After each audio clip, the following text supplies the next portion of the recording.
Hello mga guys! For today's video, kakain tayo dito sa baba.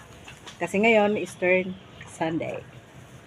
Kasama ko ang tatlong itlog. Si Megs at si Bagat. Ito yung pagkain namin guys. Oh, udong, kanin, tapos may paksiw, adobo. So, may kinilaw na radish, tapos itlog na maalat. So, kain na tayo mga guys. Tumahimik. Na grabe. Tapos, Ang tahimik ng inano ng to, guys. paligid. masarap sa udong guys. Ang cute pa ng baso niya. Ng bowl. Yan guys. Ay, bowl Udong na na. may sardinas ni guys. Ay, buto guys. Bayan! I-edit mo lang yan ay boto.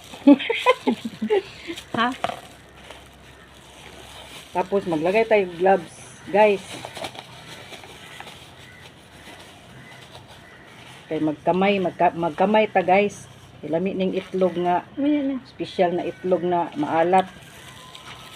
Itlog ni Migs. Na. Tapos kaning kinilaw nga bulinaw guys, kani aoy.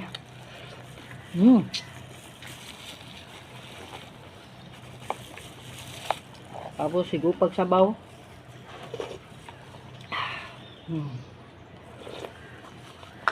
Kalami sa udong guys. Ang udong nga lami nga makahigugma ni guys. So, ito, nagsasalita sila ng hindi ko naintindihan sa group chat. Muntik na akong magwala eh. Wala ka sana. The best partner itong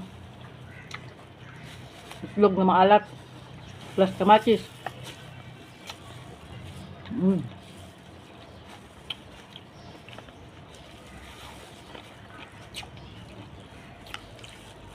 May paksyaw pa ni Migs.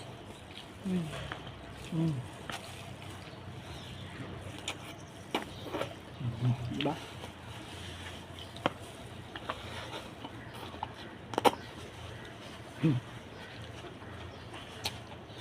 May baboy pagkatang. Nagluto na siya baboy. Sabi ko buti hindi tumakbo yung baboy. Bakbo siya pag yung sa kalaha. Wali na. Bawal ang kumain ng baboy.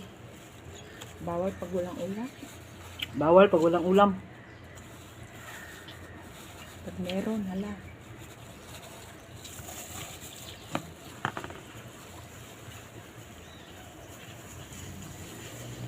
Ano ba unahin ko? Ayun. Bingkot-bingkot. Ito ang hindi ko natitikman. Grabe sa... Yung itlog maalat? Kinuha mo yata lahat ng ano, ng Alin? isda sa trip mo. Hindi ko na tinirhan daw. Sarap niya mo. Kasi na ano ako, laging may ano ba? Walang... Yan na ba? Kayo lang naman yata kumakain. Halimbawa, isang isda, buong isda. Hiwain niya ng 5, ikip yung isa. Hanggang maipon. Hindi kasi minsan, wala sila. Hindi ko lutuin lahat. Eh, di naman na sila ano sa tira-tira ba? Kasi iba na naman isda Tapos yung- sunod. Tapos yung hipon, Oh, na-stuck na ako dyan sa lahating kilo. Hipon? Hindi Basta kasi ano, nakaprisa, hindi na. hindi kasi ano si madam na sabihin na yung mga ngalkal siya, hindi kasi. Ay, iyang amo ko kasi nakabudget. Kukupitan na yung 1 kilo. Binubuksan yung mga ano, yung ref lagi. Hindi, kasi yung amo ka, walang pakialam. At sabihin mo pa na wala, bili lang yun. Tapos pag sabi ko, sabi niya, takbo na siya kahapon kasi kuha siya ng itlog. Sabi niya,